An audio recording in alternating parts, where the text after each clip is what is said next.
हम सब शक्ति के उपासक हैं। नवरात्रि में 9 दिन तक माँ की आराधना करते हैं, उनसे शक्ति प्राप्त करते हैं और उस शक्ति का उपयोग फिर समाज में करते हैं।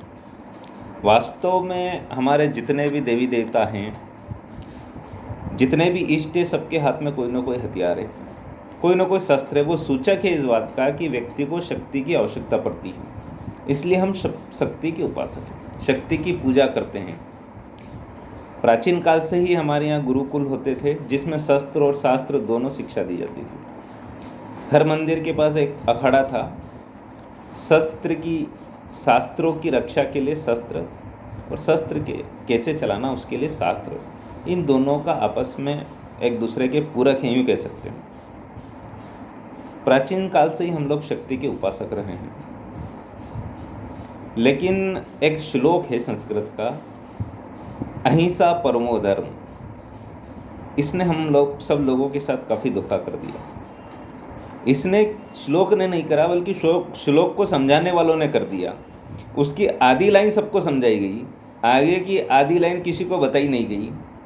पूरा जो श्लोक है, अहिंसा परमो धर्म, धर्म हिंसा तदेव च, पहली लाइन का अर्थ है अहिंसा नहीं करना, हिंसा नहीं करना किसी के ऊपर, अहिंसा ही हमारा परम धर्म है। हमको सबको इतना ही बताया। लेकिन जो अगली लाइन है, धर्म हिंसा तदेव च, अर्थात धर्म की रक्षा के लिए हिंसा करना भी अच्छा है, कर सकते हैं।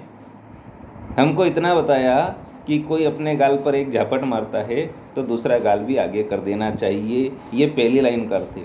लेकिन जो दूसरी लाइन का अर्थ है कि अगर सामने वाले ने दूसरे पर भी मार दिया तब हमको क्या करना, इतना हमको बताया ही नहीं गया। वास्तव में ये हम सब लोगों के साथ धोखा भी हो गया। लेकिन एक बात हम सबको याद रखना चाहिए कि प्रकृति भी उसी का सहयोग करती है, उसी का साथ देती है जो स्वयं कुछ करता है। जो कुछ नहीं करता, प्रकृति भी उसका साथ नहीं देती है। गुजराती में कहावत है, कुछ आपाचा बल कुछ देवाचा बल। कुछ आप करिए, कुछ ईश्वर आपकी मदद करेगा। जो स्वयं कुछ करता है, ईश्वर भी उसकी मदद करता है। जो स्वयं कुछ नहीं करता, ईश्वर भी उसकी मदद नहीं करता है। विनय न सबहु सहायक सबल के, निवल न कोई सहाय, और पवन जगावत आग को दीपई दे दू जाए। जंगल में जब आग लगती है तो वो ताकतवर होती है, इसलिए प्रकृति उस आग का सहयोग करती है, उस आग को और बढ़ाती है। दीपक में जो आग लगती है वो आग कमज़ोर होती है, इसलिए प्रकृति उसका साथ नहीं देती। हवा उस आग को बुझा देती है। वही आग है, वही हवा है। लेकिन जो आग मजबूत है, हवा उस आग को बढ़ाती है, जो आग कमज़ोर है उस आग को बुझा देती है। राज तिलक बनराज का करे न वन्य समाज, और स्वयं पराक्रम से बने सिंह स्वयं वनराज। जंगल का राजा जो होता है वो शेर होता है, लेकिन उसका चुनाव नहीं हुआ कभी। वो अपनी ताकत के बल पर जंगल का राजा बनता है। इसलिए जिसमें ताकत होती है वही अपना काम कर सकता है।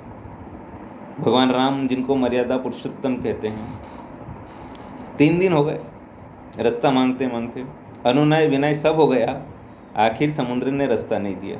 आखिरकार भगवान राम को भी धनुष की टंकार बजाना पड़ी। रामायण के सुंदर कांड में बहुत सुंदर चौपाई आती है, विनय न मानत जल्दी जड़ गए 3 दिन बीत, और बोले राम सकोप तब भयवीन होए न प्रीत। जैसे ही भगवान राम ने धनुष की टंकार बजाई, समुद्र हाथ जोड़ करके आ गया, कितना रास्ता चाहिए ले लीजिए। वैसा ही एक प्रसंग महाभारत में आता है। भगवान कृष्ण अर्जुन को समझाते समझाते थक गए। तेरे अपने नहीं है, शस्त्र चलाओ अर्जुन, लेकिन उसने हथियार डाल दी। आखिरकार भगवान कृष्ण को भी विराट स्वरूप दिखाना पड़ा, और एक बार जब विराट स्वरूप अर्जुन को दिखाया, उसके बाद अर्जुन को कुछ समझाने की आवश्यकता नहीं पड़ी, उसको सब समझ में आ गया। इसलिए समाज को भी कभी न कभी हमको विराट स्वरूप दिखाना पड़ता है, अपनी ताकत दिखाना पड़ती है। क्योंकि बलि भी हमेशा बकरे की शायद इसीलिए चढ़ती है कि वो कमज़ोर होता है। आपने कभी सुना नहीं हो कहीं शेर की बलि चढ़ाई?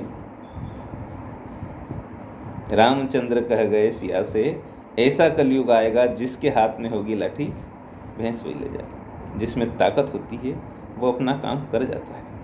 इसलिए अपनी ताकत बढ़ाने की आवश्यकता है, अपनी शक्ति बढ़ाने की आवश्यकता है। शक्ति का सब लोग सहयोग करते हैं। हवा के साथ हर कोई चलना चाहता है। इसलिए जीवन में एक बात याद रखना, जिसके पास अपनी निजी कार होती है, जिसके पास अपनी खुद की मोटरसाइकिल होती है, किसी दिन अचानक से ख़राब हो जाए, कुछ काम आ जाए, मोहल्ले में घूम जाए उसको कोई भी मोटरसाइकिल दे देता है, कोई अपनी कार दे देता है, लेकिन जिसके खुद के पास खुद की मोटरसाइकिल या कार नहीं होती, उसको किसी दिन आवश्यकता लग जाती है, उसको कोई नहीं देता। शक्ति की पूजा होती है, शक्ति का सब लोग सहयोग करते हैं। जिसमें खुद में ताकत होती है, अन्य लोग भी उसका सहयोग करते हैं, प्रकृति भी उसका सहयोग करती है, ईश्वर भी उसका सहयोग करता है। इसलिए अपनी ताकत बढ़ाइए।